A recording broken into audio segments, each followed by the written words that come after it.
Okay. Yeah.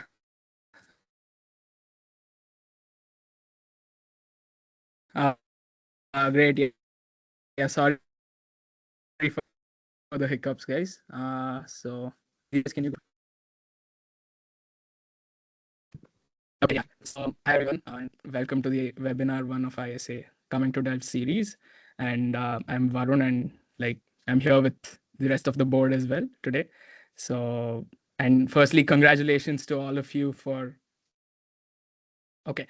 Congrats to all of you for getting an admission at TU Delft. I'm sure you guys are going to have a lovely time here. So, okay, next slide, please.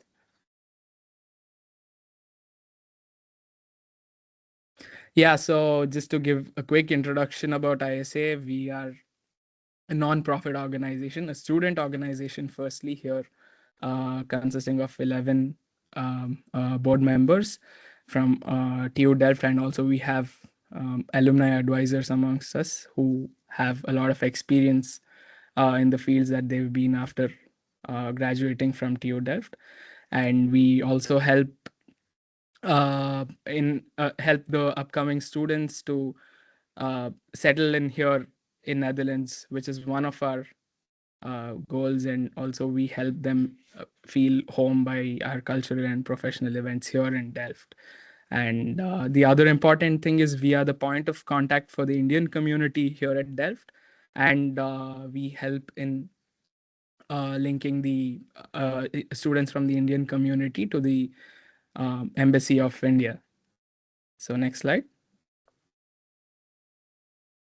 Just a quick glimpse of the different events that we host. So we have a lot of activities for students, and especially at this time of the year, because it's quite sunny and nice. So we do have, when you guys are going to be coming to Netherlands, we do have a few events planned. And then we have Holi, where we also encourage a lot of students from different diasporas also to join us, and Diwali as well, and some glimpses of the professional events like Milap that we have conducted before.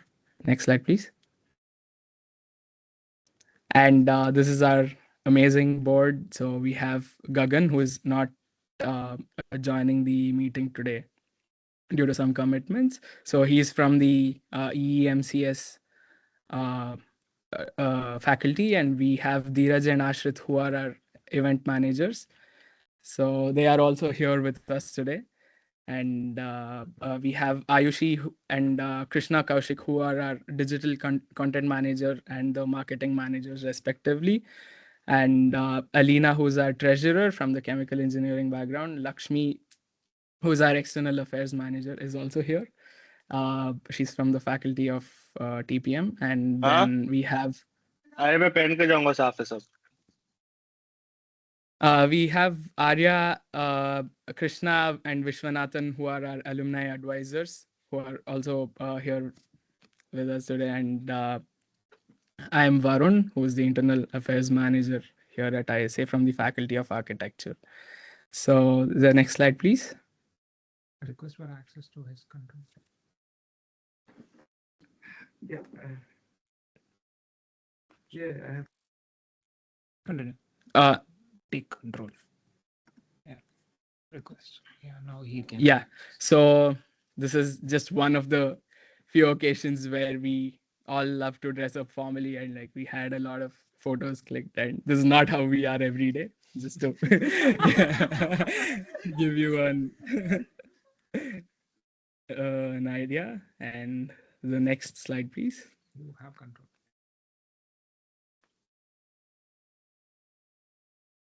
Oops. So coming to the agenda of today's meeting, so we are going to touch upon the initial admission process with the acceptance letters, financial letters, the payment deadlines. We will also touch upon housing, the course structure, and the finances, how we as international students can manage the finances and the monthly expenses. And more importantly, we would also be talking about the alumni network and opportunities for part-time jobs for students. Yep. So yeah, again, a lot of you who are on this call would have got your acceptance letter by now. So this year's deadline again is on the 1st June. And I think as soon as you receive your offer letters, you would be also you are also required to do the confirmation, after which you'll receive a financial letter from the university, which states what is the amount you'd be paying for the particular year, which also includes your living expenses in that case. So one of the important recommendations that ISA would like to give is also to pay this fees by the end of April or the first week of May. This is what was the recommended period depending on last year's admissions. So this recommendation is also because of the fact that it is connected to a lot of the structure here, like housing, and then where which part of the city you'd be living in. So it is really linked to that. So that is the main suggestion that we have.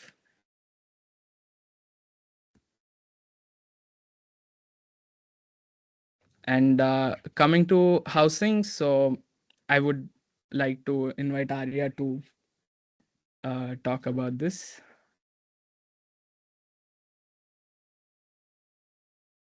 Hi everyone. Um,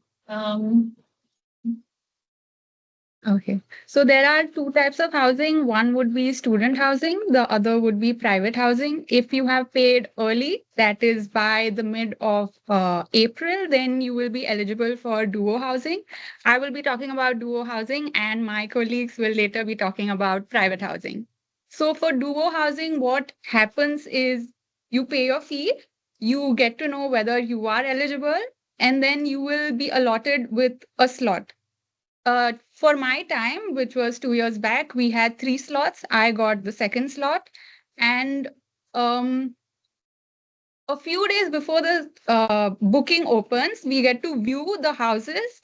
We can see all the houses, how many rooms it has, what is the rent, if you are eligible for rent allowance, everything like that. We can shortlist a few houses in our mind, and then on the final day, it is fastest finger first.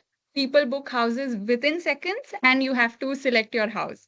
Payment could be done around 2-3 days later as well, but you have to select the house within the window of 1 minute.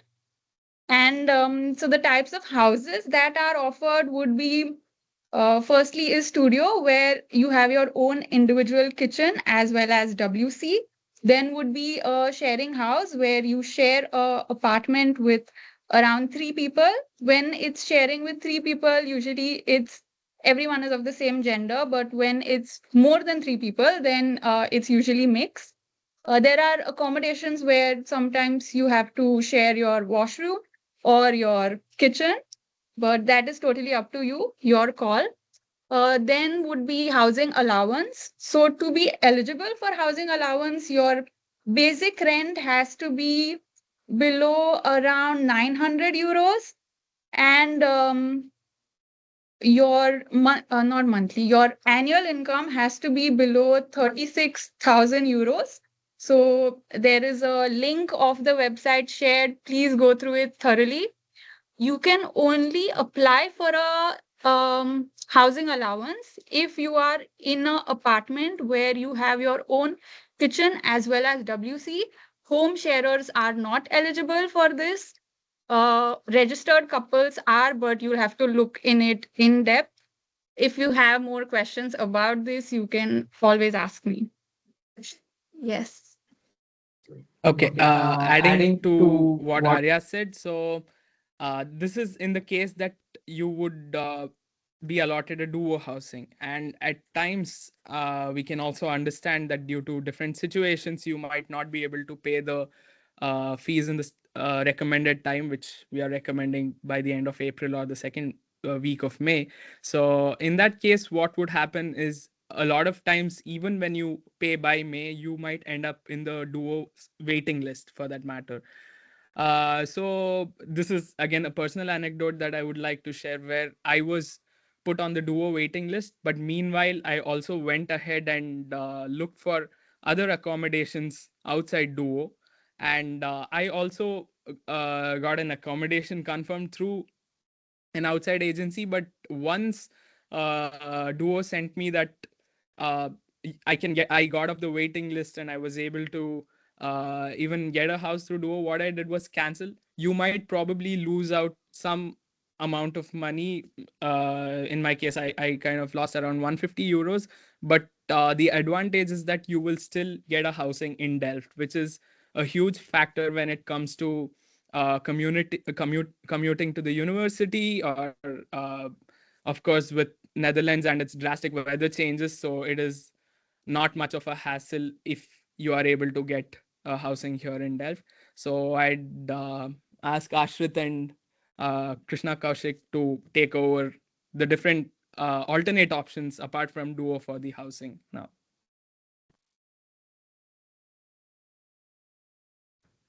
Hi, so I'm Ashad, this is Krishna. We are the example of what happens when you pay your fees a bit too late. So, firstly, were you ever on the waiting list at all? No, by the time I paid my fees, the first mail I got was that sorry, We can't the get waiting you list any. is full, so you can't Yeah. get on the waiting list either.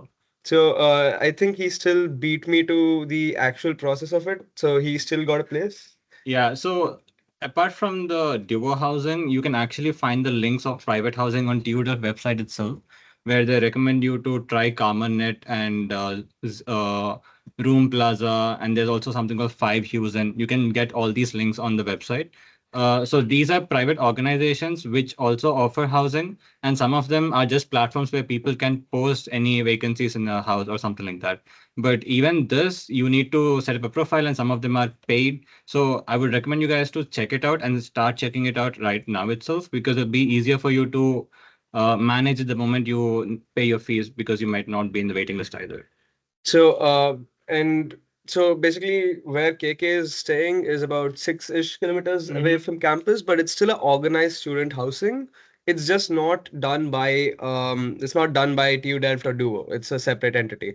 Now, if you're even more unlucky and somehow didn't get a house there as well, then that's where my story starts, because I didn't get any of these places as well. So what I ended up doing was I started searching. While I started using these sites to search for them, it's a bit harder to get if you're not like Dutch speaking, or have certain requirements for what the people want. So what I started doing is I started looking into cultural groups. So like there's a large diaspora of each language speaking community of India and the Netherlands as well. So I found a place through that, and then I stayed there about some 10 kilometers away from campus, cycled every day for about a month.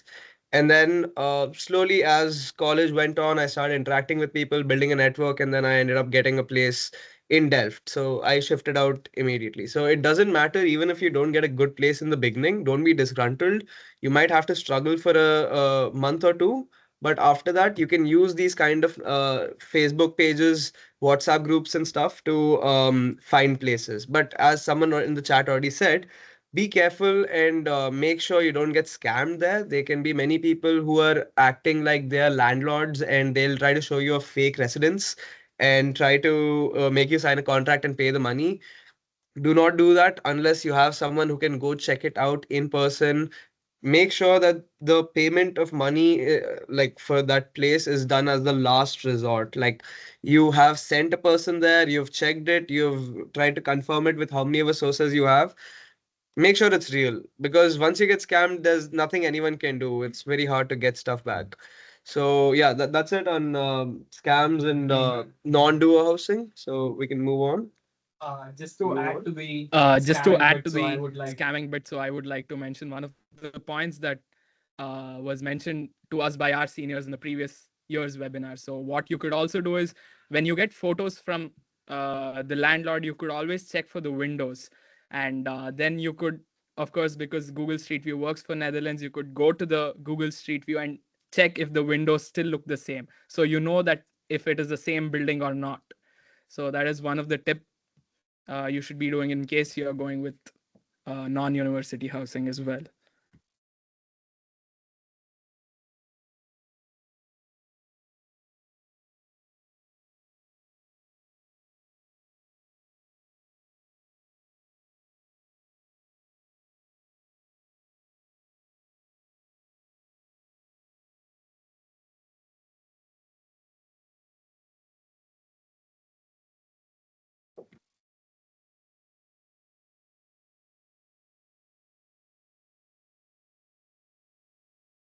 Okay, so many of you seem to have doubts with regard to how your courses work.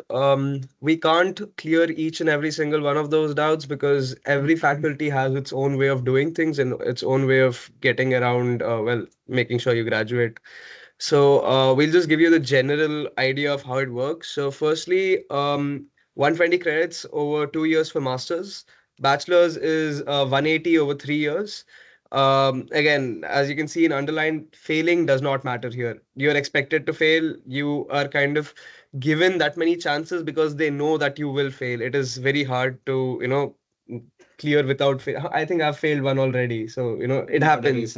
Yeah. So without reset, like you have a lot of work, but you get resets for everything, and the course usually happens once a year. Some courses occur twice as well. We follow a quarter system, so instead of splitting your year into 2 semesters, we split them into 4 quarters. Each quarter is about 10 weeks long, and exactly 4 of them, and then break or whatever vacation days you have. So they can be pretty intense because they're loaded in such a way. It's a shorter duration and you have a lot of content, so it might feel a bit harsh in the beginning, but then you'll slowly get used to it, and then you'll build your course structure as is. And to get back to that, you have compulsory courses for almost every master's, and then you have optional courses which you get to choose. You still have to complete the requirement of a set number of credits, but you can choose which ones. And this varies wildly for every single every single faculty, department, and track within that as well. A minimum is a 6 out of 10. Usually they say it's about 5.75, but then they always round it up and like it's never safe to go with 5.75. Yeah, so for if you want to, And yeah. yeah, I'll just add. No, so with when you're not in that category, and if you do get an 8 plus or a 9 plus, you do get a title here which is called cum laude. It's a Dutch term. So, and this also is helpful in applying for your honors program and PhD if you would want to look at it that way later. To tell you a bit more about the honors program, don't think about it yet. But the idea is you do 20 extra credits, and they are usually in the form of one course and one extra report or something that you have to write, or one extra bit of work. This gives you the freedom you want to work in different faculties. So, if, for example, in my honors, I'm trying to do something with regard to policy, so I can go to the department of TPM, so Technology Policy and Management, and I can say, yeah, I'd like to learn something from you, and I'd like to do a project or something with you. So that's how the honors program works. Again, grades don't matter for industries. Getting a 6 in a grade oftentimes means that the professor is saying, okay, this guy has done good enough. If you get like a 8, 8.5, the professor is almost saying that, yeah, this guy is good enough that I can have a good conversation about this subject with this person. That's how the grade system works. Don't expect to be shooting 9.5s and whatnot. If you can't get them, it's okay. It's already really hard for you to get a 6 or a 7 in this in this college. However, for PhD or research, grades do matter, specifically for the courses that you might be going deeper into. So if you want to do a PhD in certain subjects, it's advisable to try to get better grades in at least subjects which pertain to that in your in your degree. Moving on to the next slide. Varun, can you please? So for internships and JIP, it's something that quite a few of you have been asking. So internships usually end up happening in the second year of your master's, and usually that too in the first quarter of your second year. But that is not rigid. It can change. You can do it before or after. However, some faculties have requirements that you need to have at least a set number of credits before you can do an internship. Now, the duration as mandated needs to be only 3 months, but then depending on the company, it can be more or less. And then you can apply anytime. You can apply anytime. You can start anytime. However, JIP is different, Joint Interdisciplinary Program. So basically, what it does is it lets you to work with people of multiple faculties, and you do a project together. It's very interesting, but again, you don't need to worry about all this right now. This will be much later down the line. So yeah, moving on to our next section, part-time jobs for students. there's basically two jobs that you can look into. One is either the academic side of it, the other is non-academic. The academic side of jobs include TAs and RA positions. They also include employment positions within faculties. So TAs usually have a limit that you can only work for 16 hours a week, and the work permit is arranged for you by the university. You don't need to worry about any of that. The thing you need to worry about is finding a course where you can be a TA, because there's a lot of courses, but there's a lot of students as well. So the professors usually end up choosing carefully as to who they want as their TA. RAs, however, within the university, we don't have that big of a concept of a RA, but it does kind of work in the industry. So you kind of can look at it as an apprenticeship for your internship. So you can use it as a skipping stone. But yeah, it's you usually don't see these that much, but yeah, these usually are in PhDs or postdocs or like places where you need to have tight industry connections just to continue with your course. um the pay also is usually about the same as a TA ship, which is about 18 euros, and yeah, 18 euros per hour roughly, and you get paid on an hourly basis. So yeah, moving on, other non-academic jobs can include working on campus in the X is the sports complex. Yeah, so the sports center. You get jobs in the library. You can coach the new coming batches. Then you might need to learn a little bit of Dutch for some of these jobs. For off-campus jobs, yeah, you might have a higher chance of you needing to know Dutch, but for the on-campus ones, usually it's a little passable. And yeah, you can work at PostNL also, which is basically the post office for Netherlands. So it's just an example of how you can find jobs around here. What's next? Can we go on?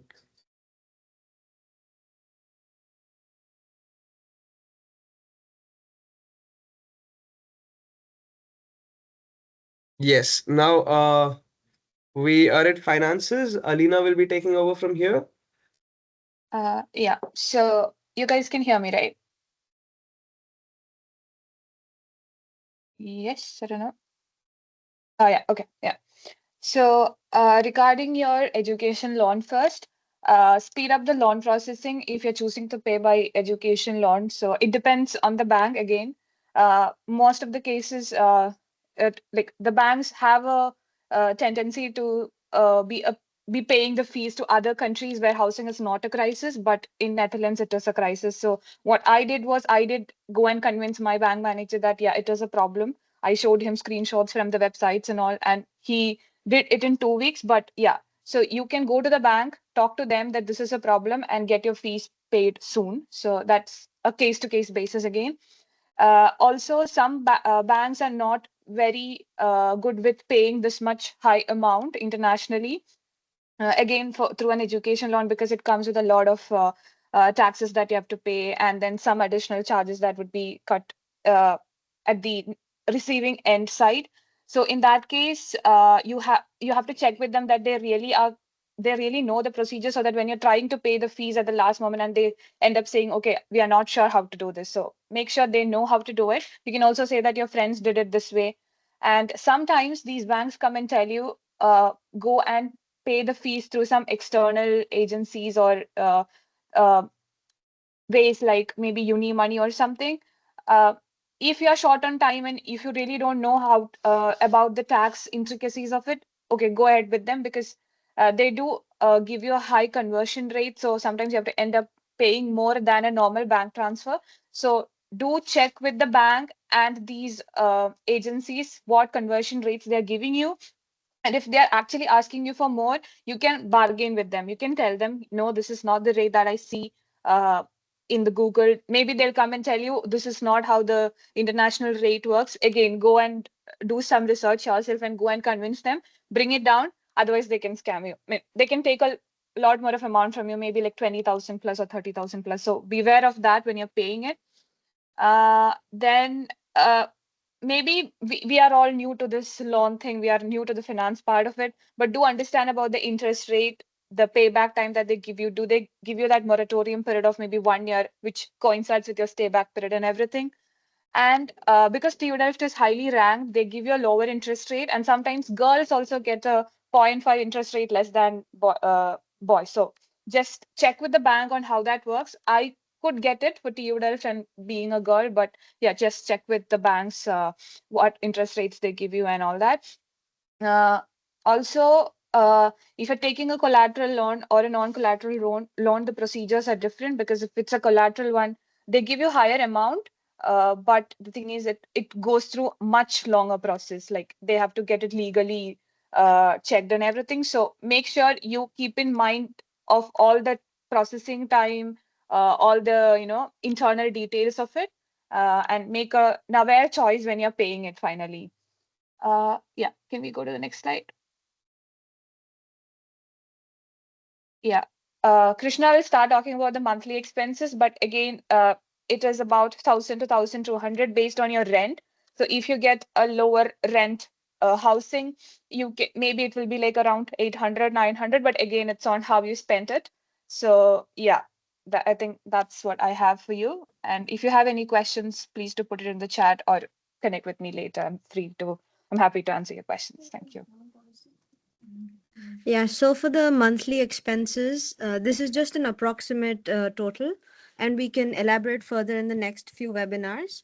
But the main expenses that you would have are the traveling costs. So Netherlands is, you have a lot of public transport and everything is rather well connected, but it can also be a bit expensive. So do look for certain discounts that you have as a student, or if other people have certain subscriptions, you can get a 40% discount on your tickets. If you're taking international travel but within the EU, if you're taking say the train to Paris or something on the weekend, you have youth discounts under certain age groups. So please do look out for all of that. Look into Flixbus and that kind of stuff. The other expenses that you would have is for groceries, and we have several of these shops here. So do check the prices in different shops that you have and kind of compare and see what you could get for what price in which store. You also have a lot of discounts that go around the year. So if you're a bit more thorough in your explorations, it's probably more financially viable. Another fixed cost that you would have across the year is insurance and service costs, your heating bills, or that kind of stuff, depending on what your housing contract looks like. And those can also be very high, especially in the winter. Your gas bills or something like that could be a bit high. So please be mindful of those kind of expenses. Another cost that is a bit too high, which we don't realize in India, is network providers, which can be really high here. So there's a lot of websites. We'll also send you a link to all these websites where you can compare all the different bundles that you get from different providers, and you can choose a bundle that fits all your needs. Maybe you want to have free calling to India, or maybe you want to have unlimited data. All of that is possible, but please do like a thorough comparison between everything. It takes a while.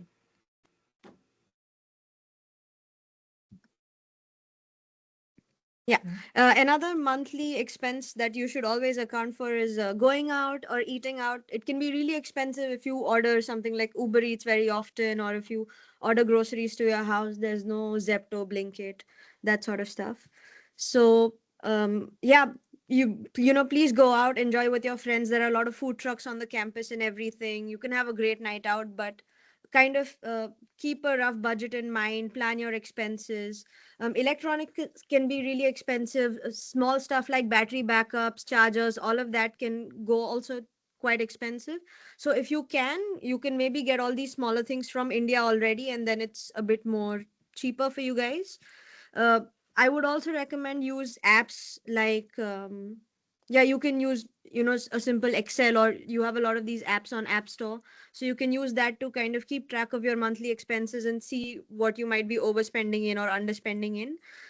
There's another concept here, going Dutch. So everybody is very not everybody's not frugal, but very financially aware of how much they're spending.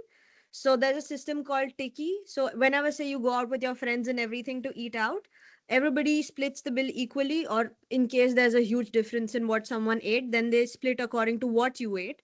So there's no, basically you even end up sending payment requests to people for €1, €2. It's very normal. It's not considered rude, but get used to it. So make sure that you're very clear on your finances and how much you are spending.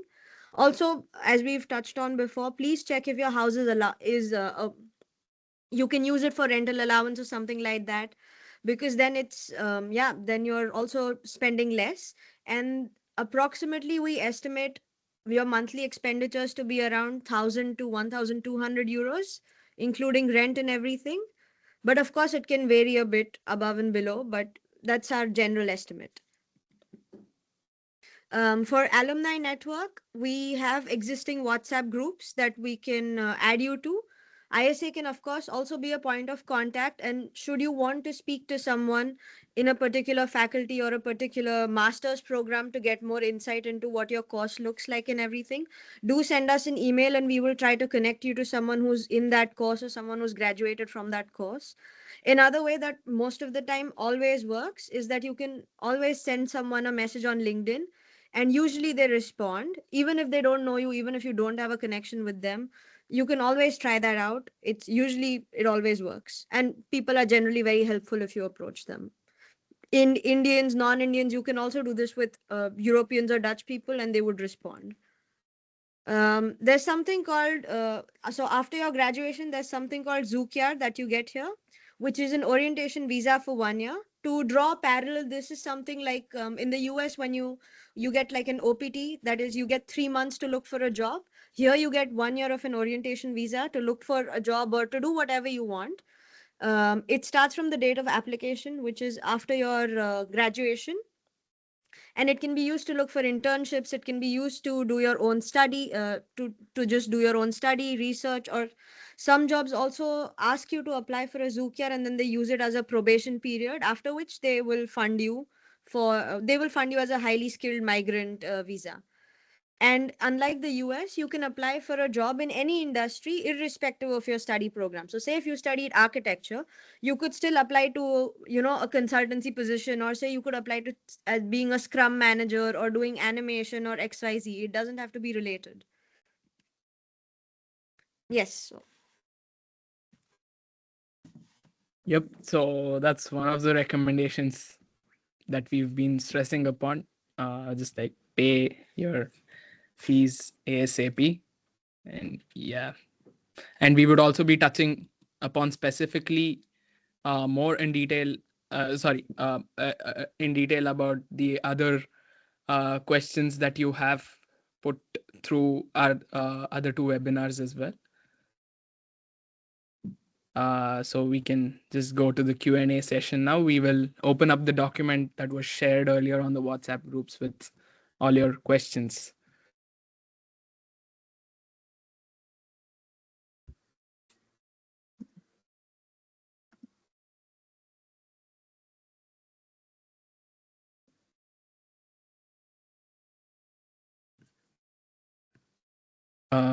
Is my screen visible? Okay.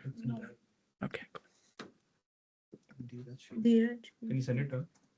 Yes, I will.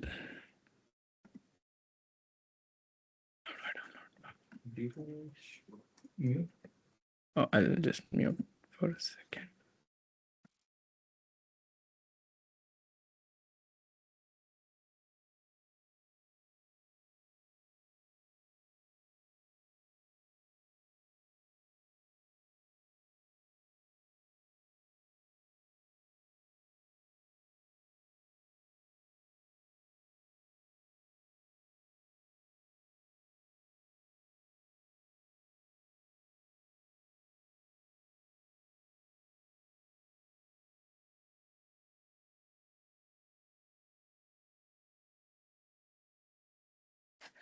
Yeah, so we have questions about the education system and life at TU Delft.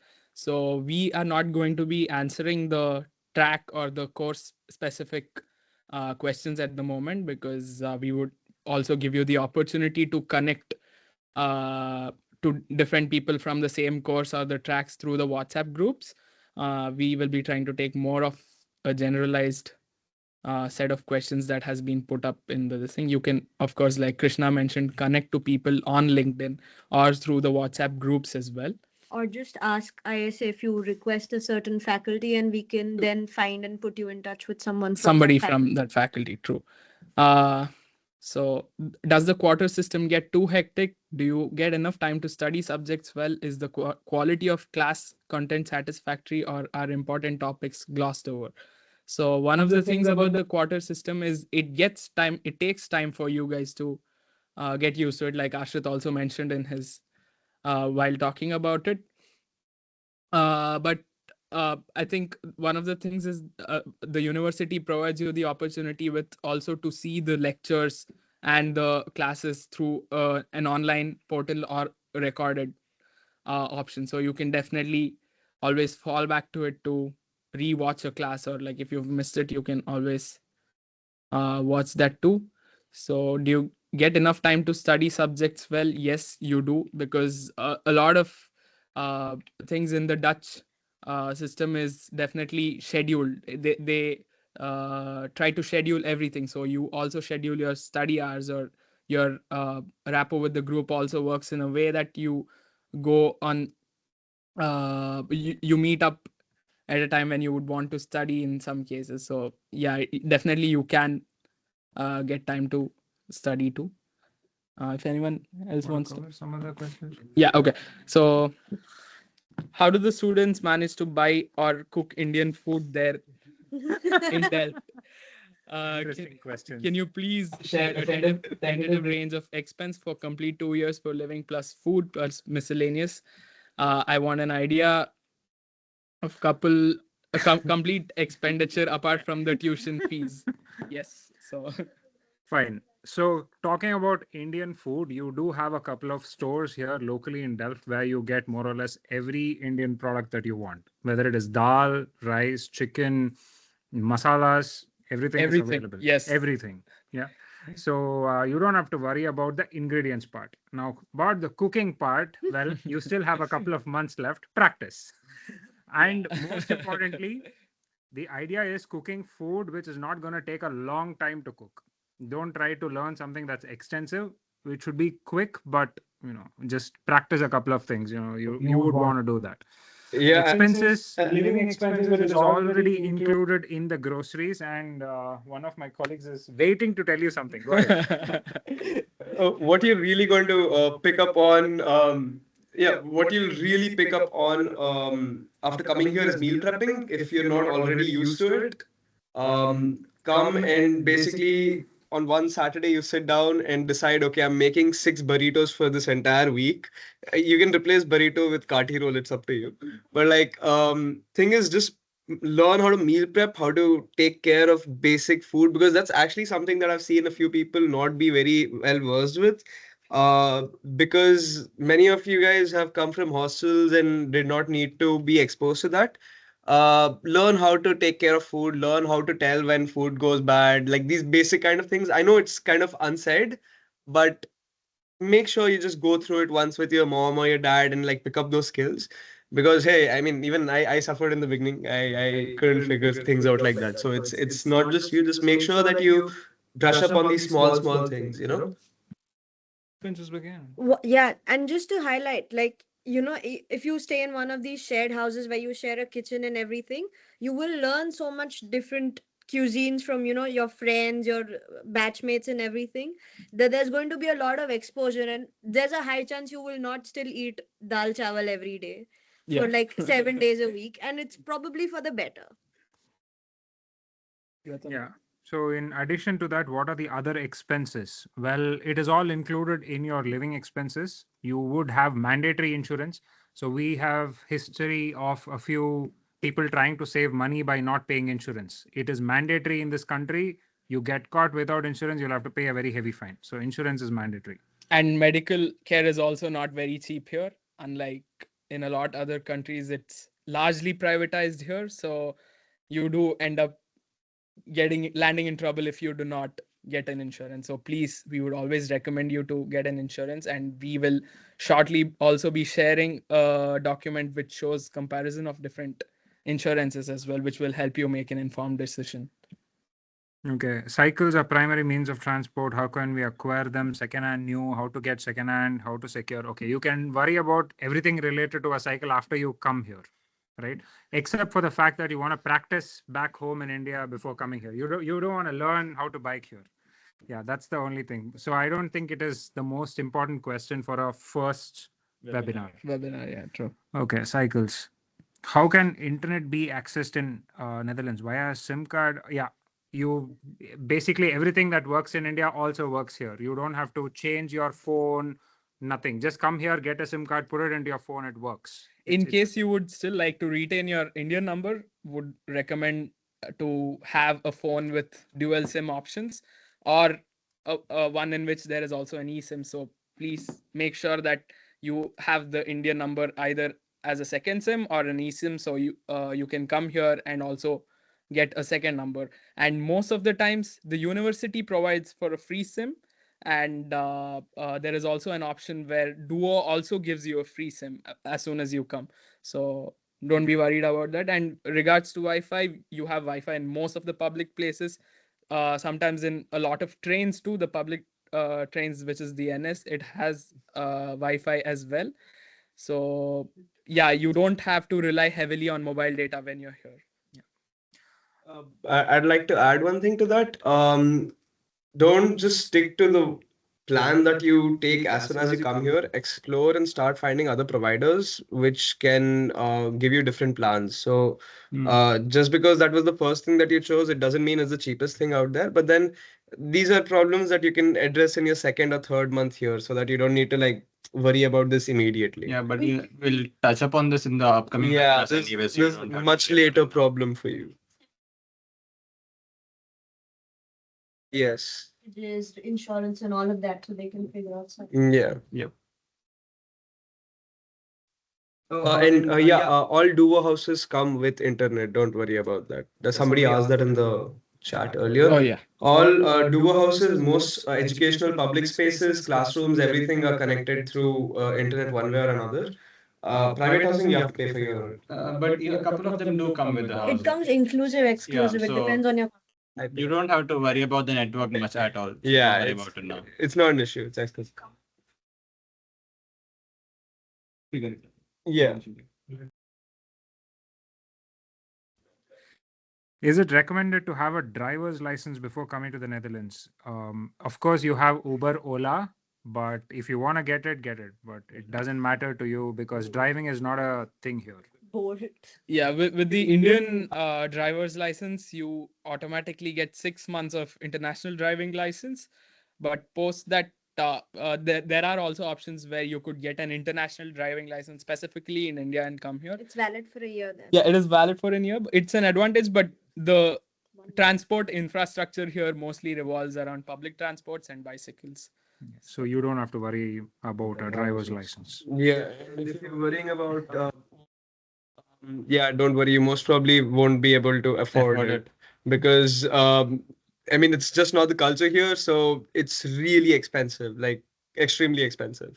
Public transport usually gets you from point A to B, no matter where point A to B is, plus your bicycle. Yeah. Just add- Cycles are really a superhero. We've seen people carry like mattresses, Yeah. couches, everything goes on a bike. You think it's possible. I have carried So- Suitcases. I've seen people carry bikes on bikes. Yeah, Yeah. bikes on Yeah. bikes is very Yeah, common. personally, Yeah. I've held a bike, one bike in my one like hand and the other bike while biking. So yeah, you learn to do a lot of acrobatics with the bike. The Dutch consider any space of the bike not used functionally a waste of bike. Next question. What is the average class size? Well, it depends on the subject. Every class, how many of our students have enrolled for it, they show up based on that one. So don't worry about that one. If I have to give a ballpark figure, let's say 40, 50 max. Yeah. Would you recommend foldable bicycles? Again, you can figure all this out once you come here. This is not something that you have to worry about back home in India. Yeah, depending on your travel schedule or like where you stay. So I think it's more dependent. Also, all train stations, you have something called the OV feeds, which is like cycles provided by the NS, the train service. So if needed, you can always rent a cycle on the train station with just your travel card. So foldable bikes is not very common. Let's say that. Among students at least. costly and a pain to maintain. Yeah. You know. Is it possible to explain the visa process in detail? Well, I think we have already covered this, but I'll briefly tell you because there's something related to Schengen somebody has asked. So, out of the European Union, there are 19 countries which are under the Schengen system. Basically, anything that if you have one visa to the Netherlands, even if it is a student visa, you can basically travel to all these countries using the same visa. So it's like you're going from, say, Maharashtra into Karnataka, or however. So it doesn't require you to do a check in, check out, etc.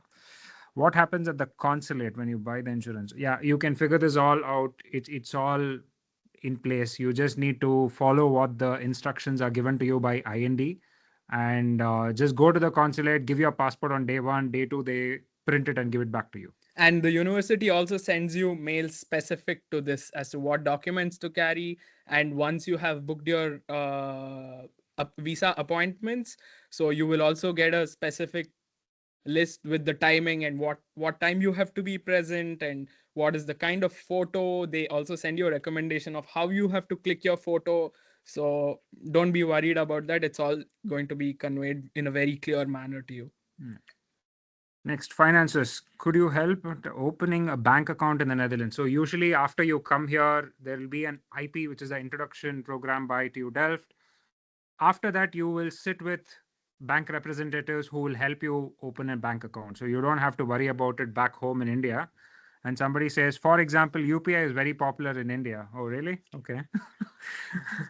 All right. And secondly, it's also not very wise to open a bank account. Although there are international bank accounts which you can open, we would still recommend you to come here because then you get a student account with your BSN, which is your social security number here. It is much wiser to connect it to your BSN because everything here is then linked and it's all secure in some ways. So you'll have a lot more information on this when you come to the Netherlands.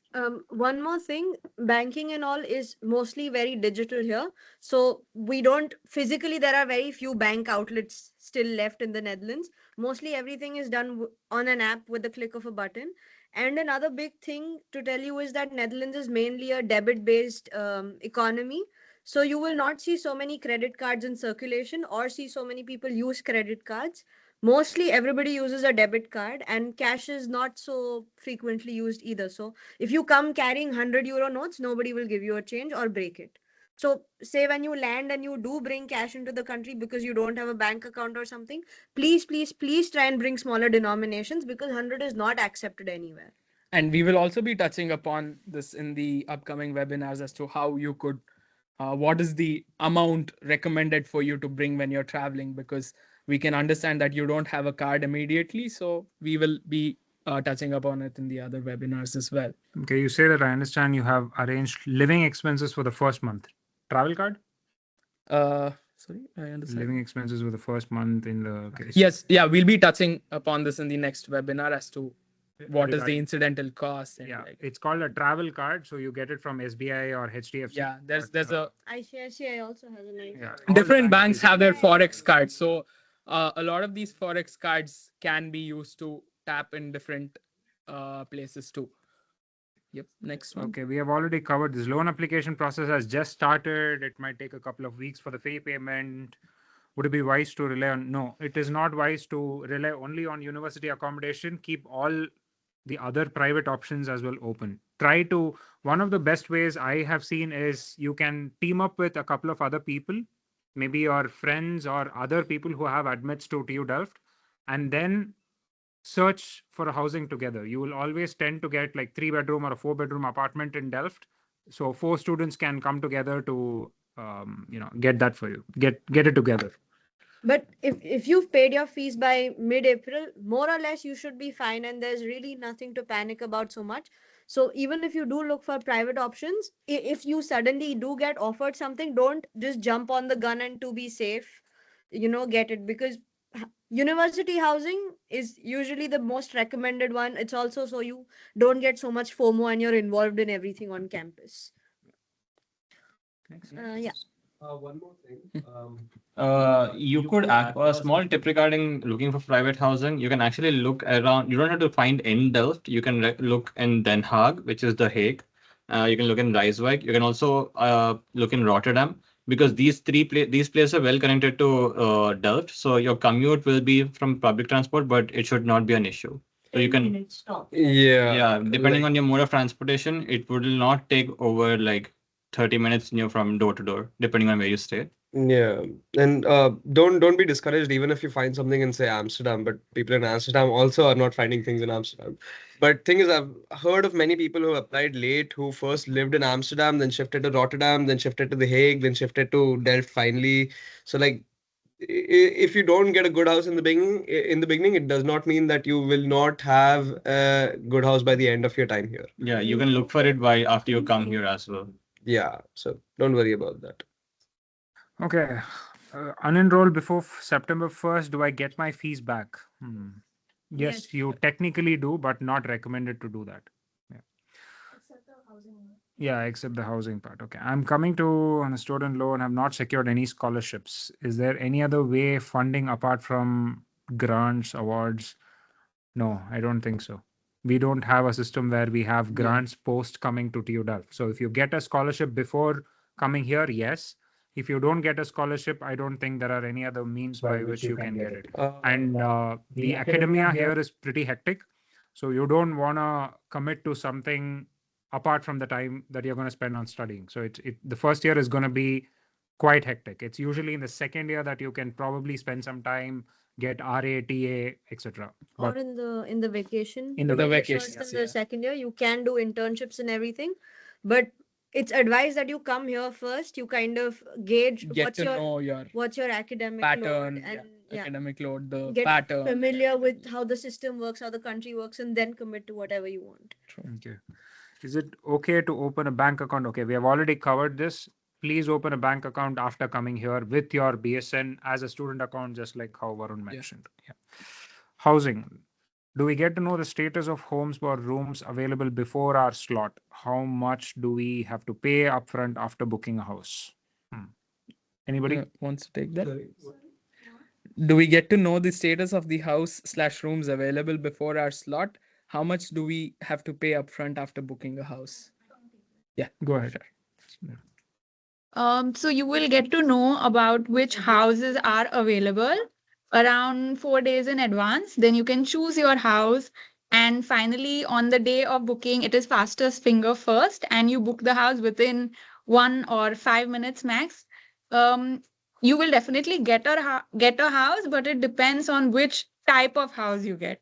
So if you book early, you will get a good house. If you book late, in those 5 minutes, you will get a bad house. And then in 4 days, you have to do the full payment, or else your selection will get cancelled. And the full payment includes the rent of the first month. If your contract starts from the 15th or the 17th, like it depends, then it will just be the rent from 15th to 31st, for example. And the rent of the last 2 months of the contract. So your contract will be a 1 year contract, and you will have to pay the last 2 months, which would be July and June. And Duo also gives a welcome kit, which has pans and cups and plates, which I also got, and you have to pay for that as well. Just adding on a bit about the housing. Some places have a 2 year contract. Yeah. Okay. Next. So you have to look into that. Question for. Oh, wait. Dheeraj, we can't hear you. Oh. Yeah, now we can. Okay. So what I was saying is that, am I audible? Yes. Yeah. Yeah. Okay. So what I was saying is that, like Arya said, some places have a 1 year contract. I personally have a 2 year contract. So again, when you're on the Duo website, please do go and check the particulars of that housing, so that you don't get misdirected. The same for the rental allowance as well. And yeah, please do read through the contract completely, because a lot of the contracts also mentions different starting dates. So please be aware of that before you sign that. And yeah, the only thing, because everything goes in the legal route here, so they would not usually accommodate you to be in the housing before the starting date, for example. So be very mindful of that. There's a key collection day where you can collect keys or after that, but not before.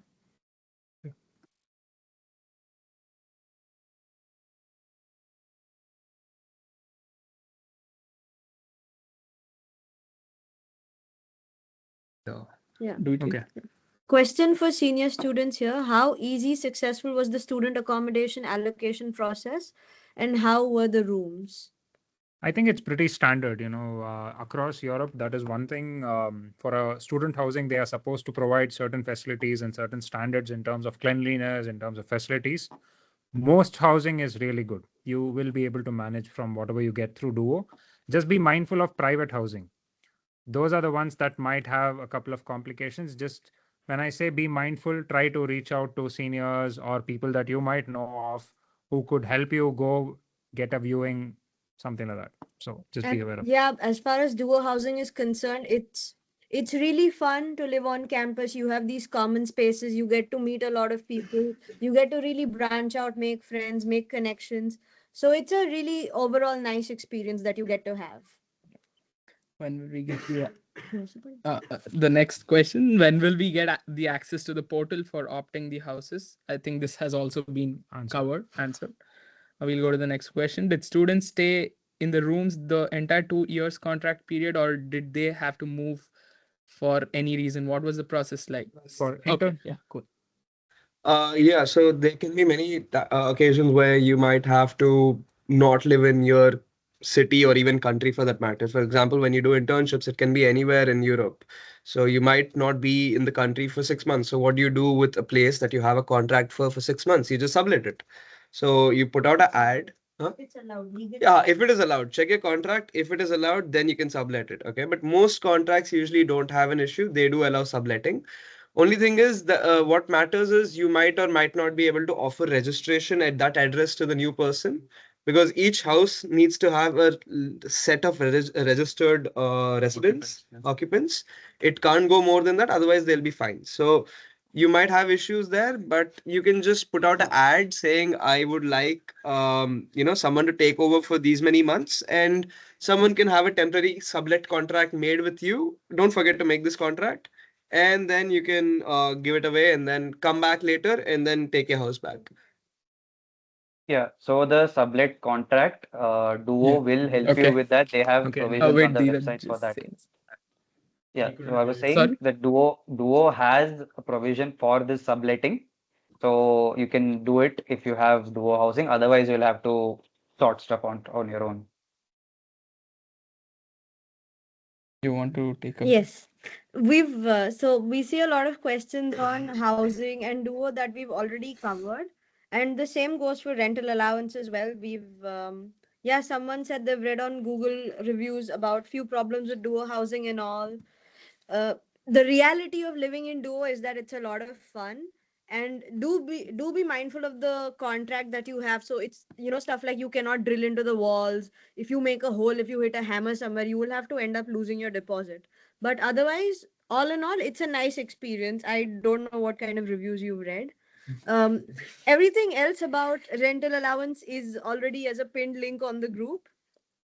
And someone has also asked, are there any cockroaches? Well, uh, depends on you. If you like them, you can keep them.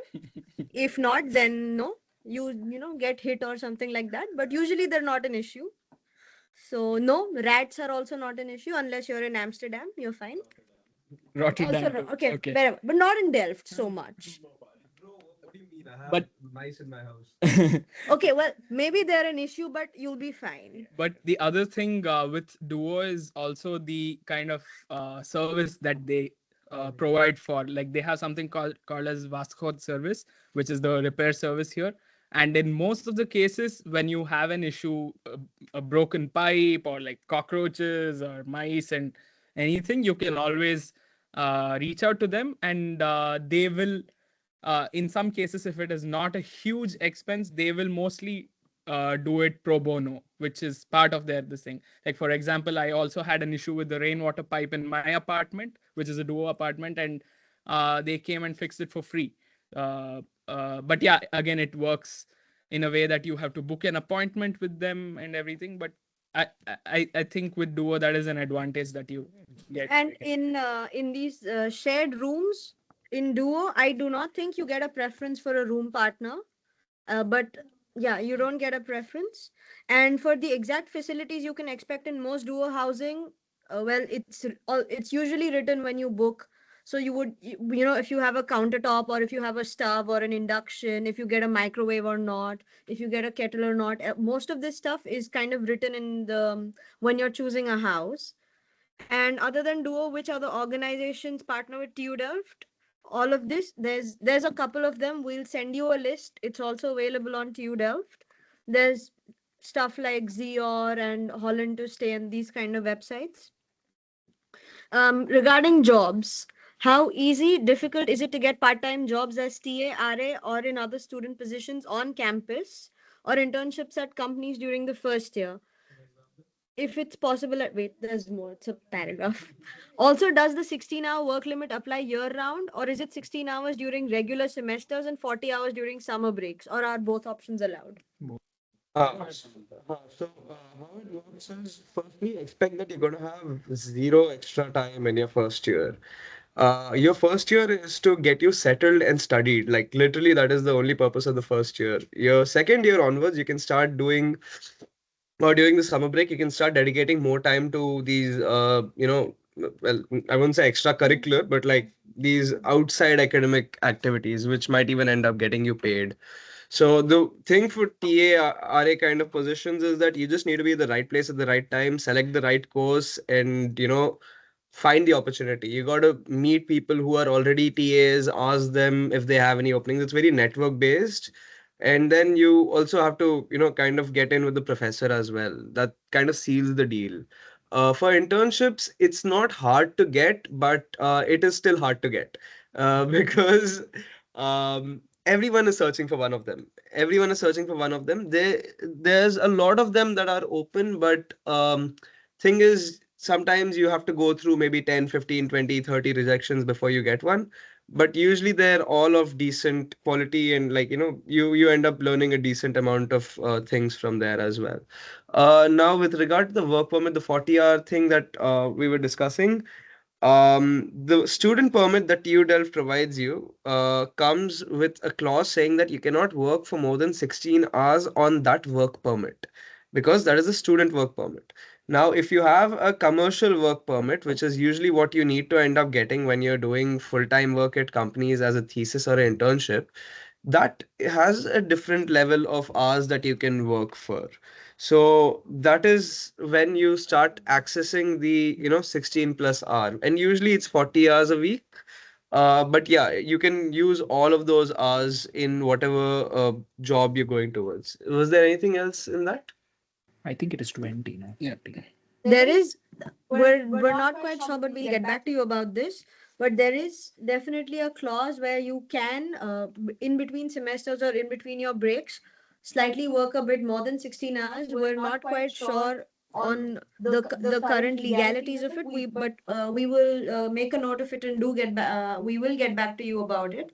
Another way to earn money or do jobs is that you have a lot of bars on campus, and you have these bartending positions as well, which is a lot of fun. So instead of paying for drinks, you can bartend, and then you also you can earn something. Yeah. Yeah, and drink works. So there's also these informal things. A lot of students do these positions. You also have these food delivery services where I've seen a lot of students also on some days do food delivery or something, and you can also make some cash on the side. So besides all these academic routes, you also have a bunch of other ways that you can make money should you wish to make so. And that could also be a change of mind for you, right? Because you always don't have to keep thinking about academics. In that case, you can work at a supermarket, you can work at these food delivery services. So yeah, it's also a nice option to explore. Yeah. Our internships are part of the SPD DFI Masters program. That's very That's- course specific. yeah. So we would recommend you get In touch with it your- on Yeah, the- or send us an email. We'll give you someone who's from that course. Are there any affiliated research institutes at the university where students can conduct research, get jobs at?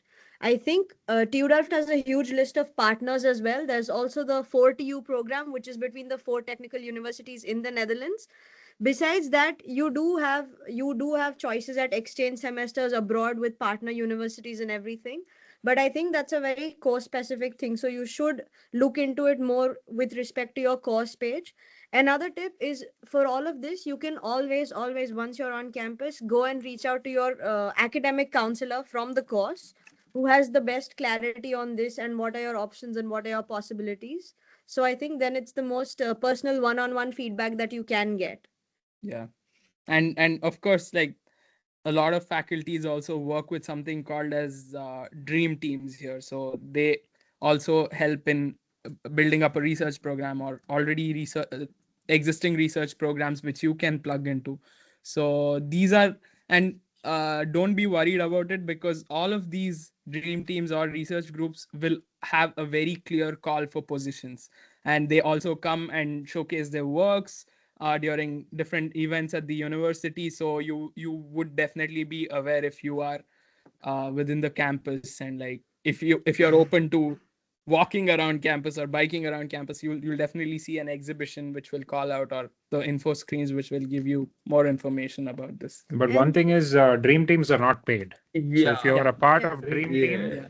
which is like a racing car, they participate across the world. We have Hyperloop, etc. These research projects are available, but they are not paid. Just Yeah, letting yeah, you know. yeah. But good for networking, because Very good for networking. you will speak to a lot of companies, you will speak to a lot of sponsors and everything. Yeah. So it's great exposure. It's a bit cliche that you get exposure and not paid, but good exposure. And if you do have the time and the brain space, I think you should do it. It's really nice, and you can also, like, cross pollinate. Like, if just because you're doing mechanical doesn't mean you can't do a dream team that's not related to that. Yeah. So Yeah.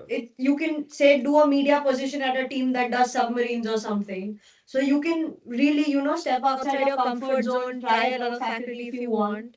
But it's a good source of So, fun and to know education. how useful it is, most of my friends who were in one of these dream teams last year have gotten internships through people they've either met at the dream team or the seniors of the same dream team who are now working in different places, Indeed. who are then giving them jobs. It's a good way to plug into the alumni network. The kind of people, the kind of faculties, the kind of exposure you get is really unmatched. And these guys do proper state of the art. They're one of the best in the world. So it's very intensive. There is no the work hours are a bit vague and hazy when it comes to dream teams, but it is a very good experience. Last couple Yeah. of months. Yeah. How is the job market for students from MSCE? That's a Very bit too course specific, specific. yeah. Yeah. Same goes for the computer science question. When should we start part-time jobs, internships? Again, come here, Covered Figure it that out. bit gauge before. it. Will we be able to work as working students in different companies across Europe or just Netherlands? Also, what is the working limit? About this, on your while you're studying, at least you have the EU, you have the Dutch work permit. So I'm not quite sure. Not allowed. Yeah, you're not allowed. But the thing here is that if you have a job, you will get a visa. So it's not that you have to kind of that your visa is still a question mark. So say after graduation you do get a job in Germany, and if you're on the Zookyard, then probably Zookyard also. Okay, then So specifically telling you, traveling is allowed. You go to Germany, you go to Sweden, you're allowed to travel. Go there, have fun, come back, fine. But when you're working in these respective countries, the country where you're working is what provides you these visas. So if you get a job like she mentioned in Germany, you transfer into a German work permit and you cannot work with a Dutch work permit. but you can do an exchange semester abroad. Exchange Yeah. semester, again, the visa becomes the country Yeah, where but- Yeah, it that's is because hosting it's a you. student permit, Yeah, so but- you can always use that to. TU Delft TU Delft will also They'll help sort it you. out with Yeah, you. they, Yeah. they'll help you arrange that. What is the reality of the job market for design for interaction students? Too specific. Too Specific to the guys. track. Right time to look for internships, thesis also too specific, because a thesis is a different lengths for different courses. So you need to kind of look into your specific course and see what how many ECTS and what's the length of your thesis. Not to mention that some courses do Muted. their thesis first Muted. Am I? No, I'm fine. I'm fine. So some courses have their thesis and then their internship, like chemical engineering, I think has it in that form. So it also depends on when you need what, but usually it's advised to start like, I don't know, middle to end of your first year. But that again is very arbitrary based on your course. So these are all problems that you need to worry about much later on, not right now. And one thing with thesis is some faculties do an industry thesis, so you can do a thesis with a company, whereas some do a purely academic thesis. So there's a lot of choices that you have. So again, I think it's like Ashrit said, it's easier when you're here. What is the expected average allowance that an RATA gets? Enough Yeah, to cover those living things. cost? No. I mean, wait. It depends on. No, it actually really depends on your contract hours. And so thing is, as master students, you're going to be set to getting 18.1 cents per hour. There's no doubt about that. But how many hours you get in your contract is the next big problem. Because if you only have, say, 40 hours for, say, 4 months, then that means it's not going to be enough for you to support yourself.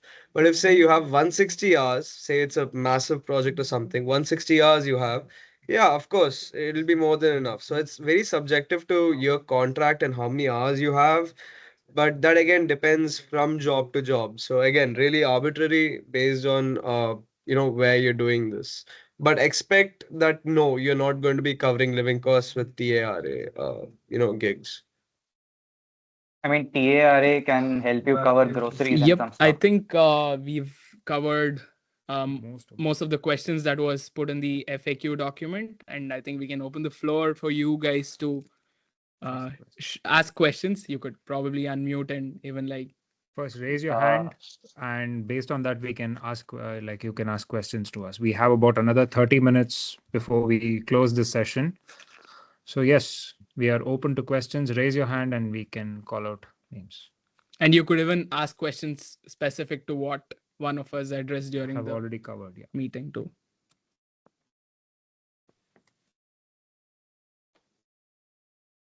Okay. Okay, cool. Yes. Advaita, yes. Go ahead, Advaita. Hello. Hello. Thank We you have so to much for the enable. webinar setting this Oh, up. sorry. Could you repeat again, please? No. That's. Yeah. Okay. Hello. You can hear me now? Yep. Yeah. Yeah. Can you hear me now? Yeah. Okay, We great. can. First of all, thank you so much for the webinar. It was super helpful. The question I had, which I had also put in the document, is that so my situation is this: someone who's living in Netherlands right now, and so I was initially thinking I may stay with them if I don't get the dual housing or if the whole private thing doesn't get sorted out. And so, is that a viable option that I should be considering? That okay, I stay with them for a bit, a bank account with their address, and then like if later on I switch to something else, how does that work out? Yeah. You want me to take it? I'll take this one because I've had the direct experience. So, thing is that is not an issue. You can live with your family, you can live with your friends, but only thing is keep in mind that they will, if they're registering you, that means that they have to pay taxes one extra head. That's how it works. There will be some extra expenditure for them. It won't be a lot, but there will be some, and make sure that they're well aware of that. And also make sure that there's no zoning law saying that there's only these many heads allowed in their house. So these are a few small intricacies that they might have to pay attention to.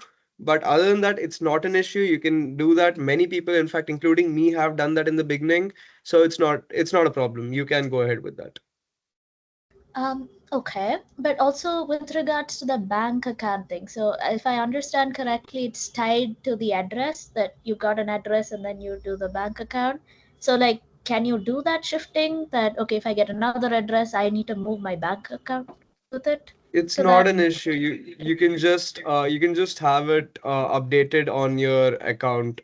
So even if you're changing housing, you will have to change your registration from one municipality to other, and that kind of deals with everything along with it.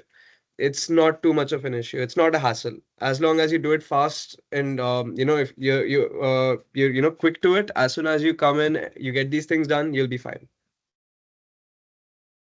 Okay. All right then. Thank you so much. Yeah. Okay. Others? Any other questions?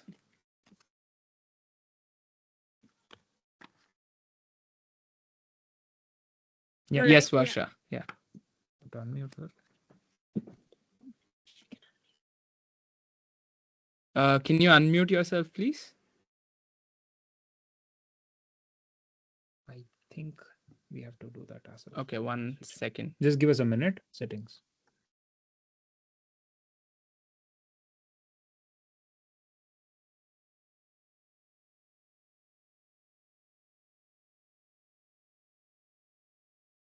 Yeah, Varsha, you Yeah, can. am I audible? Yeah, I just had this question. I saw something called as laptop project on the TUDEL website. So, but somebody here also mentioned that it's much better to get electronics from India because it's cheaper.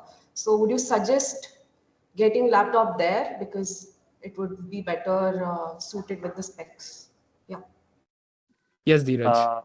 Yeah, so I would suggest that you stick to your laptop that you have currently if it is recent enough, because I came to TU Delft with a 4-year-old laptop and it runs fabulously, not an issue at all.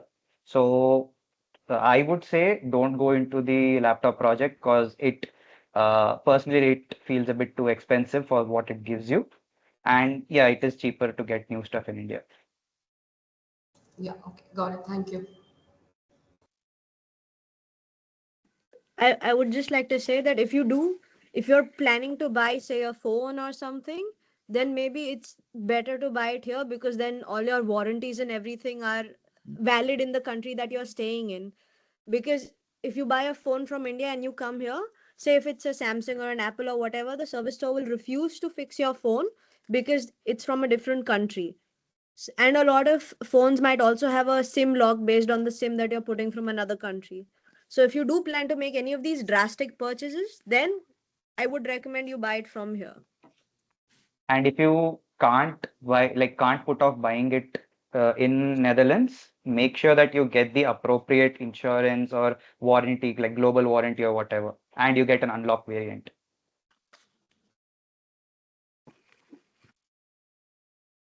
Yeah, thank you.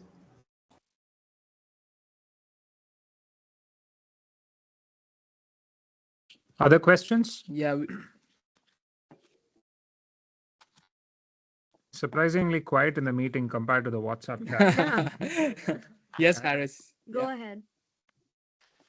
Okay, thanks for hosting. I'm audible, right? Yeah, you are. Yeah, yeah. So my question is regarding the health insurance. So they have provided a few options in the university website only. So I think we should be choosing that only. And if we choose that, is that for entire 2 year or is it like monthly basis? And the payment is just like online when we do it, right? Or is it any different from other health insurance? You have different options again, like you can take a monthly subscription or you can take an annual subscription. So I don't think you can take it for 2 years. No. So you can take for an year. And the payment, of course, works like any other thing through the online banking or through, we have something called as iDeal here. So you could do it through that as well. And you also have like a direct debt. So if you do link it to your account, then every monthly, whenever the invoice is produced, it will also just take it from your account. Yeah, it will just auto debit it, and then you don't have to kind of always be on the edge saying if you've paid your insurance or not. So that's also a good thing. Just in addition, you can actually take it for 2 years. You can take the health insurance for 2 years. But you'll have to change it if something changes in between. Yeah, the thing is that that's there. insurance costs always change at the end of the year. So they'll send you a document saying this has been changed and stuff. And you also have a choice of adding more stuff, like you can add dental or physiotherapy or something. So if you're a bit more susceptible to injuries or dental procedures and all of that, please be mindful and add that, because dental costs can rake up to like a lot of money otherwise if you have to get like a tooth extraction or something. So yes, TUDART has recommended some things, but you don't have to stick to it. Do your own research.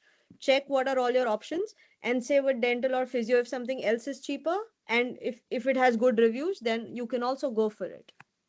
However, I would advise against taking bulk insurance purchases because you never know. Once you get a job, you might have to switch to Dutch insurance. So if you get a job, even as a TA or anything of the sort, you have to switch from student insurance, which is considerably cheaper, to Dutch public health insurance, which is a decent amount costlier, but then the government does pay you back allowance for that. Then it becomes cheaper. But there's a process behind it, and you don't need to worry about it until much later. But keep in mind, don't just buy out bulk insurances in one go. All right, cool, thanks. Yeah. And just another thing, we would be paying this only at the time of visa application, right? There is no deadline for doing this as such, I guess. It can go along with the application. There's no deadline, but we would recommend you to take it a day before you travel from India to here. So you're in a couple of these insurances, travel insurance is also covered. So it's always recommended to take it a day before you travel from India to Netherlands, because the insurance begins, if not the travel insurance, the moment you land in Netherlands. Yeah. Um, When we no, mean, no, what we mean by taking it one day before is that you book it like a week ahead, and you can put the start date to be one day before your travel day. Don't book it like literally the day before. Understood. Cool. Thanks. And the Yeah. insurance process usually is very fast. So if you place a request, they'll get back to you and get you a policy. Even without paying the amount, they'll get you a policy within 3-4 days or so. So don't be too worried about it. It's one of the can think about later problems. Got it. Yes, Soumitra. Okay, if that's cleared, we can go to Saumitra's question. Hi. Am I audible? Yeah, you are. Okay, fine. So I had majorly two questions related to the visa part of it. So I'm not sure how it went with yours, but if we were to get a parent or some family member with us, would they have to go via the tourist visa route, or does Delft have some other arrangement? They have to go through the tourist visa route. But Okay, fine. maybe something that you can add in the tourist visa is that you can always write a letter from your side and attach your admission and admission letters and stuff in that as a part of their application, saying that I would like to accompany my daughter to the Netherlands to help her set it up and everything, because that is always, that gives a bit more context and purpose to why you're going, and that might help with the application. And in order to attach a document, you can also request from the university an enrollment letter. So that is something you can use to use as a proof for a lot of procedures. I mean, apart from your own visa, like in this case. Also for booking flights and Yeah, everything. true. Because then while booking flights, you can also avail the student discount. The discount as in you get an extra baggage and things like that. So yes. Okay. And what was your second question? Uh, You had two questions. Yeah, the visa appointment. So, as per whatever they mentioned on the website, in the mail that I've received, they mentioned that the visa, they'll start applying from May end to June first week, post which the appointments would be released. So, from around when would they release the appointments? Like from your experience, or how does it go? Not really sure about That doesn't Uh, matter actually. See, end of the day, anybody who has an admit and whose applications get through, they're gonna get a slot. So you don't have to worry about slots like how you do for the US consulate or things like that. So you can be rest assured that it's fine. Okay. Because if I were to plan, if I were to book my flight tickets or anything to the Netherlands, and Mhm. suppose the appointment date comes in between that, No, then that's sorry, not not in possible actually. between. Okay, no, okay, it won't. No, that is not gonna happen. No. okay, fine. Yeah, Yeah. okay, It's that's not like the US Yeah, where it's not like basically it's not like the US. I understand where the question is coming from. It's not like the US. Yeah. Okay, okay. Sarthak. No, I think Pranav has Sorry. raised first. So we'll go to Sorry. Pranav's question. Pranav. Thank you. Yeah, can you hear me? Yeah, we can. Yeah, thank you. So, I mean, my question was regarding like the finances. So, like during the start, you guys mentioned that some of the banks have a special provision where they can probably lower the interest rate considering TU Delft is a reputed university. So, I mean, from your experiences, like, I mean, if you know a couple of banks which do give out this thing, like, is it possible for you guys to share? Yeah, we do not actually want to give any recommendations for the banks per se, because different banks, and like Alina mentioned while speaking, different branches have their own system of rules. So we would not definitely recommend any bank per se. Again, it depends on a lot of factors which are variables, like how Collateral. yeah, collaterals, or like how well do you know the bank manager. So yeah, I think we would leave that to be your own research in this case. Yeah. Okay, fine. No worries. Thank you. Yeah, we're unable to make an educated guess for your circumstances. So it's not that we don't want to help you, it's just that we don't know enough to be able to Yeah. help you. However, I'll give you one recommendation. In the admits group, in Okay. case you get to know, let's say one of the people have got it from, just an example, SBI, and the loan is approved, they have paid the fees or something like that, and you're in the process. You can always quote that person's, loan procedure as a reference. Yeah, So perhaps with the when I branch did that, manager. with the branch manager, I did that actually.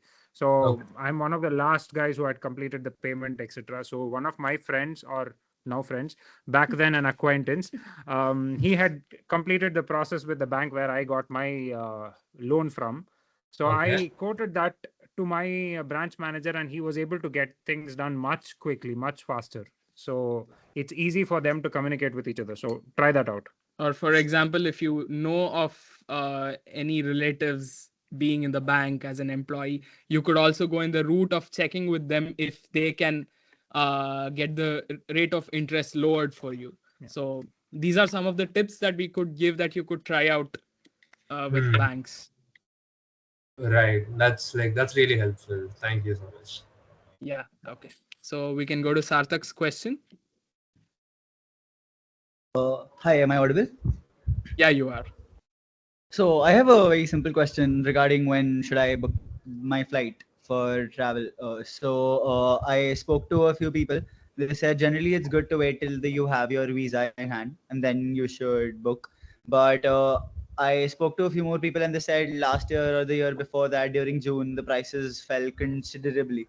So is that a like general trend that is that like a general trend that we've No, seen, or you should just like get done in May, June, like in May as soon as you I book think your we would recommend. Yeah, I think we would definitely recommend you to book it soon, because don't worry about the visa. Once you have the university's approval, it's most likely that you will get the visa granted, because it is happening through the university. I mean, for example, if you have chosen that you want TU Delft to help you with the visa process, because that's also an option you get. So do not wait until the end, because it's summer here in Europe and everyone likes to travel and the flight rates are going up every day. So we would recommend you to book as soon as you are confirmed that you want to come to TU. Please start looking at flight options and like book. And always look for student tickets, because that gives you an additional baggage as well to carry. So please be very mindful of that as well. Yeah, not just that, but also keep in mind that you might have random dates where for some reason it's really cheap. So, for example, last year on 12th August, randomly it was 25,000 on one of the flights. Yes. So keep a lookout. Sometimes you do end up in anomalies like this. But another piece of advice is make a group of people who are planning on flying out on the same date from the same city. That's very useful, and usually you end up doing it in a while because there's people who are flying together. It's a lot more convenient for you. You have people around you who you can, talk or meet earlier, or say if some of you have too much of luggage and someone has lesser, you can accommodate. It works in multiple different ways. So However, you want to take advantage of that, take advantage of that, but network first and then figure it out. Because I remember last year, 25, 26 Indians flew out of, I think, Mumbai on one day. Some 18, 17 flew out from Delhi on a single day. And Every year that Every year, every happens. yeah. year, yeah. And we had like some 17 people flying on the same flight from Bangalore on Yeah. one particular day. And Secondly, it also helps you a lot because while traveling from the airport to Delft or wherever you are, because you will have to take trains, or if you're in a huge group, you could actually take a cab or something like that. But if you're with a group, it will really be helpful for you. Yeah, not to mention if it is a group, then maybe someone who you know from here, or maybe we might also organize pickups. Like we might also come to the airport. It'll be convenient for everyone altogether because then we don't have to make 100 different trips for everyone coming. It'll be a lot more convenient. And a lot more times, these groups that you form also end up becoming your friend groups. So like they are your first friends, and you keep bumping into them in the university. And yeah, there are a lot of opportunities in the case that you decide to fly together. Yeah, and also like Ashrit said, with luggage and everything, I would recommend cabs over trains because then you do not have to drag. Usually, you come with like 64 kgs, two bags of 23 kilos to the country or something like that. So then you don't have to drag all of this over cobblestones everywhere. So, or if it's raining or something. So, ideally, cab is a very good choice, at least for your first entry into Delft. Yeah, I think I did that mistake of not choosing a cab. I just wanted to save a few bucks, and then like I ended up dragging my two of my suitcases on like wet cobblestones. It was like the day I landed, it started raining here.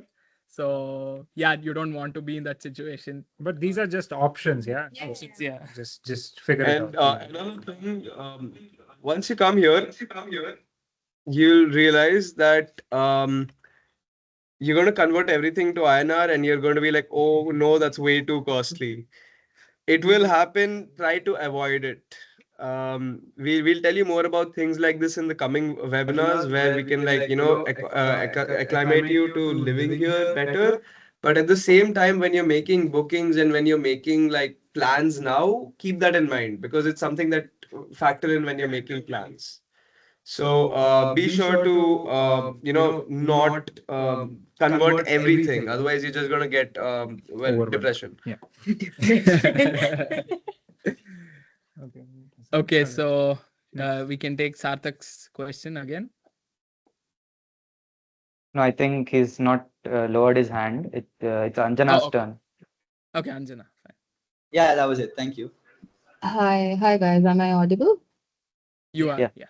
Yes. Okay. Hi. My question to you is about the ISIC card, if I'm not wrong. So, are you aware about this? Because with regards to booking a flight or with any subsidized rate on goods, or even coming to any discounts, like is it good or is a campus card good enough for that? I got to know about this from our TU website. Yes, the international student identity card is useful, but it is not as much. It is not something that will give you a very drastic change. With your TU Delft card itself, you can claim to be a student. Yeah. I heard that there are a couple of airlines which consider if you have this international student card to be, they give you a discount, but I don't think it is something that you want to specifically pursue. That's something that I Yeah, would say because because I did have an ISIC card. I Mhm. have There are others. purchased airline tickets with the normal TU Delft campus card, and it gave me the discount, so it works. Oh, that's great. And also, And yes. oh, sorry. No, just adding to that, for example, as a student here in the Netherlands, you would mostly, I would say, if not to save up on the visa and stuff, you would be traveling within Europe, not outside Europe. And anywhere here in Europe, you could always use your TU campus card to get in. Like, for example, you can always, like, I got into the Louvre for free with my TU campus card. So, And the good thing is, it doesn't have a date on when you've graduated. So even if you've graduated after that, you can still use it to You get discounts everywhere. you get to You keep do your it. I card. still do it. I still Yeah. get free entry into I Blue. think you're supposed to like, give back the No. card on your graduation. The point That As long as you look like your image, it's fine. yeah, that's a good invest thing. in anti-aging. Yeah. Yeah, So sorry, you we had cut you another. when you were saying something else, Yeah. Atharva. Yeah, so I just wanted to ask, like, when can we exactly apply for this card? Because I got to again see it from the list of things that you have to do once you get your admission letter. So after your residence permit or something, like, do they send us something that, okay, now you can register Yes. TU your Delft will send you an email stating Enrollment that. certificate. Enrollment. Yeah. So they will clearly send you an email, and they will also ask you to send a picture, the most recent picture. So you have an option to send a nice picture. It doesn't have to be like your government ID cards. So yeah, so Yeah, don't worry And that's about like, good. and you can collect it during the IP days. It's All always right. there at the X. It will be set up and you can go and collect it. All right. Thanks. Thanks. It was fun talking to you guys. Thank you. Yeah. Yeah. Yes. Just wait. I have one Okay. very random, unrelated thing to say that if you guys still have time, please get your birth certificates apostilled. It's not needed right away, but eventually in the future you will need it for whatever purpose, and then it's an absolute hassle to get it apostilled from here. So if possible, if you guys still have enough time, you can do it through courier within India. Just get your birth certificates apostilled because otherwise your birth certificates are not legally recognized in the country. And adding to that, so there might be a lot of discussions which will be coming up on the group regarding this. Some municipalities do not require an apostille birth certificate to register, some do. So to be on the safer side, it's always nice to have your birth certificates apostilled. And it is a process in the again, you can book it through various agencies in India, and I think it, if I'm not wrong, yeah, 2 weeks, and it costs around 5,000 rupees or some, on a Depending ballpark on figure. what Yeah, agency. different agencies that you do. So it is always safe to get your birth certificate apostilled in that way. You can also eventually you will need it, say if you want to apply for naturalization, citizenship, permanent residence, all that kind of stuff. You will need it. So then just do it already when you come, and then you're through with one document while you're still sorting out everything else. We will add it in the list of things so that you guys don't forget it. But this was just Yeah. yeah. Next. Okay. Yes, Atharva. So Atharva is done, I think. So No. Vishnu. He's Oh, no, okay. Atharva's next. Atharva's next. Yeah, am I audible, guys? Yes. Yeah, hi. So, uh, on to the topic of flights. So, I wanted to book my flight to the Netherlands, but since the move-in dates for housing is not yet sorted, I was wondering what your moving dates were. Was it like kind of like 1st of August or something like that? So that, if I plan my trip on 12th or 13th, something like Most that, do starts does on that work 15th out? of August. No? Yeah. It Mine. it yeah. Yeah. Okay, so mine was 7th of August, and my roommate came in on the 8th. I came in on the 15th. So just make sure that you have your move-in date before you book. That's my suggestion because that keeps you safe. You Right. can't enter the country without having a valid residence. Yeah, because they do check your residence Yeah. contract as well at the airport. If you applied for student discount, first thing. Secondly, at the immigration counter and immigration counter. So um for the workaround that I had, because I entered the country before my before I got my contract, is me and a friend, we just booked a hotel in Delft for 2-3 days for 2 nights, just to kind of wait it out, and then on the third day you can collect your keys. So if you get like a very very good deal on your flights, and if you want to book it, if you ballpark can estimate at least a week, then you can always book an accommodation for 2-3 days to kind of just fix your flight and then save money on that at least. and a lot of Right. people, and in case you find the hotel accommodations expensive, there are a lot of messages that you will also start seeing about being like subletting. So you can also sublet for a few days in another place before you move into your own place as well.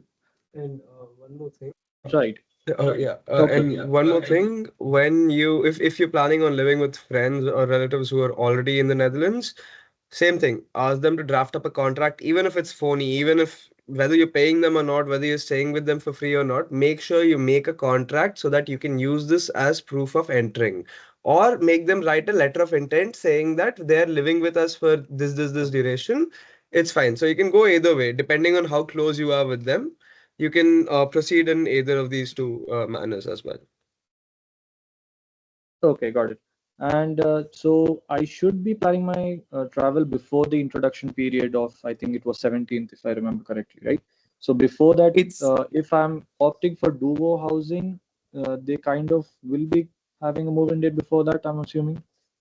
hopefully. So most of the times, Definitely. Duo is also in touch with the university, so they will kind of give you the contract based on your introduction program or a few days before that.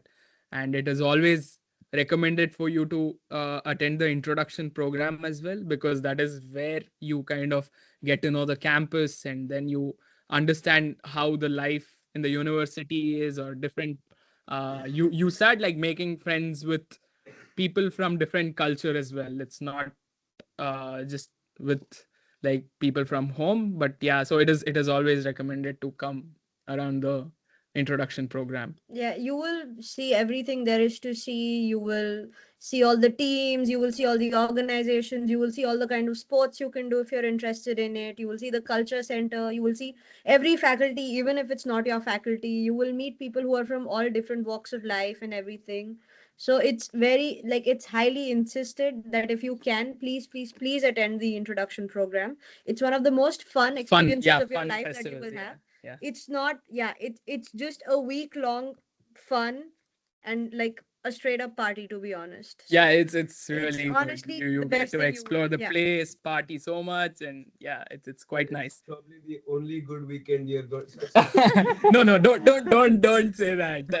It's not the only good weekend, but yeah, it's one of the best ways to enter Netherlands and the university life here, because a lot of you also come back to university life after working and through different phases of life. So it's a wonderful start to the university life. We would definitely recommend you joining the introduction program, and of course you'll meet all of us during the introduction program as well. ISA would also be organizing something during the introduction program, so we are all excited to see you there.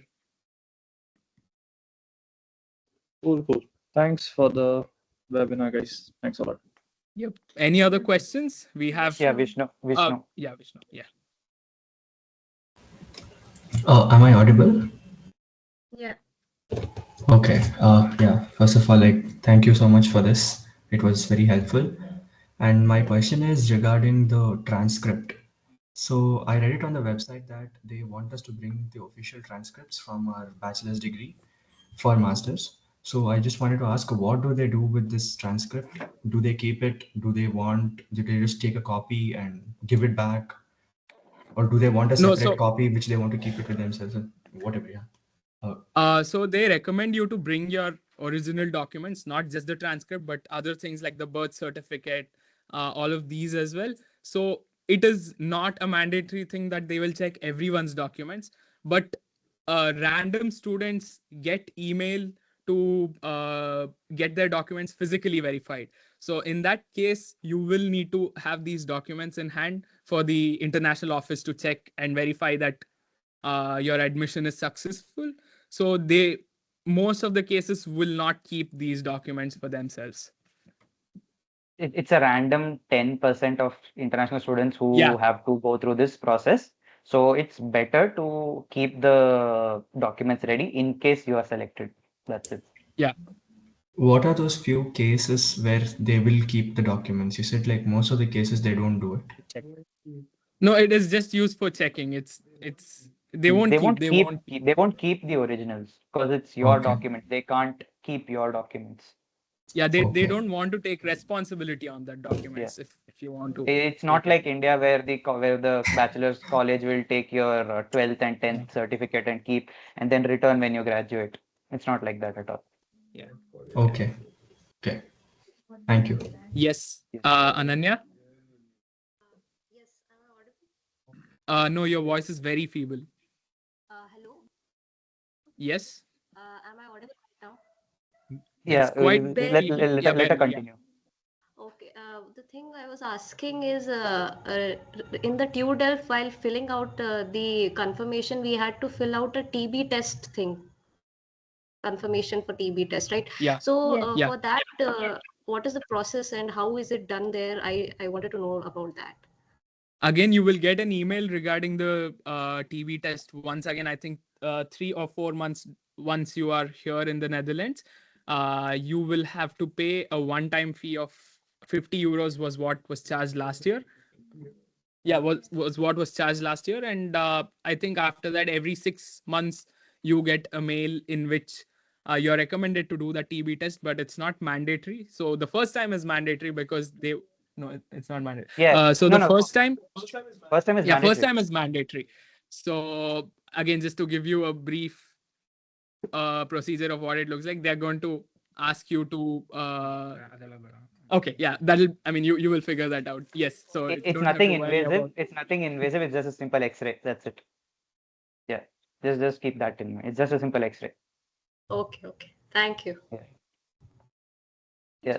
Yeah, So so does anybody else have any questions? We'll take one last question. Yeah, we can take one last one. And if not, if you guys still think of something else later on, just email it to us. yeah, And email, or of course we will keep the document open, the FAQ document, perhaps make a new one. we'll So archive we this yeah, and we'll make another one. and we will Yes, also Ananya. be uploading. Sorry. Ananya No, has she another just question. asked. No, no, Okay, she just raised her hand again. Yeah. I wanted to know the email that you're mentioning because I haven't received any email through which we can contact you or give a mail to you. We'll We send will, it. yeah, we will send it on the group. It's info@isadelft.nl. We will probably put that in the chat. Yeah, we'll put it right away. Yeah, and Oh. yeah, you can definitely contact us through that, and we will try and reply ASAP to the Okay. messages. Thank you. Yes, Advaita, what's your question? I was actually, you can hear me, right? Again? Yeah. You can hear me? All right, great. So I was actually thinking about the part about original documents.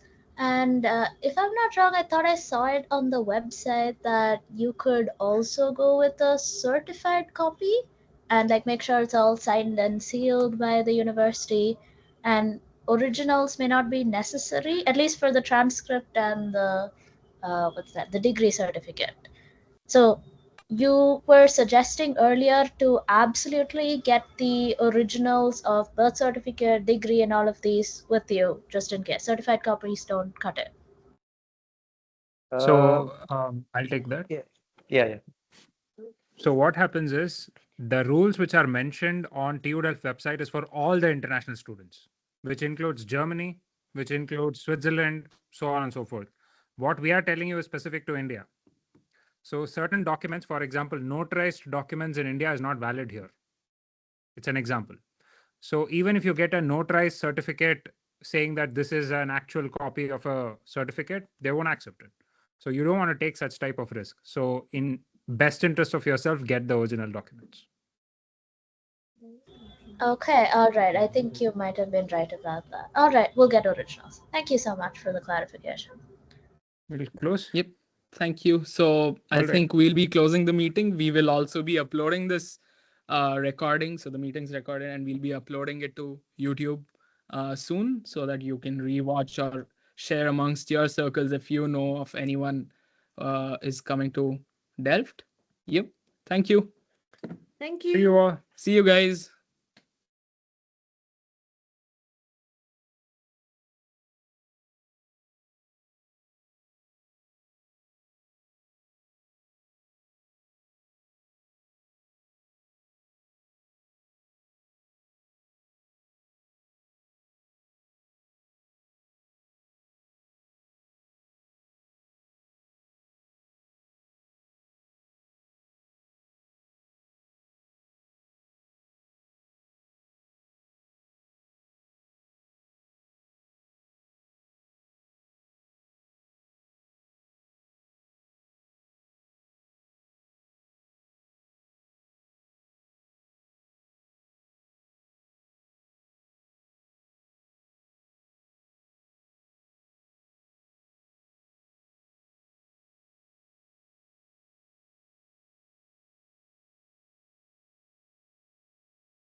Dheeraj.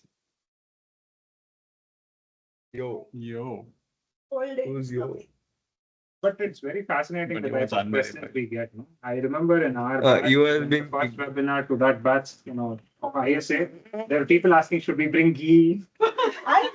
Should we Okay, bro. We'll go, bro. Bye bye. Bye.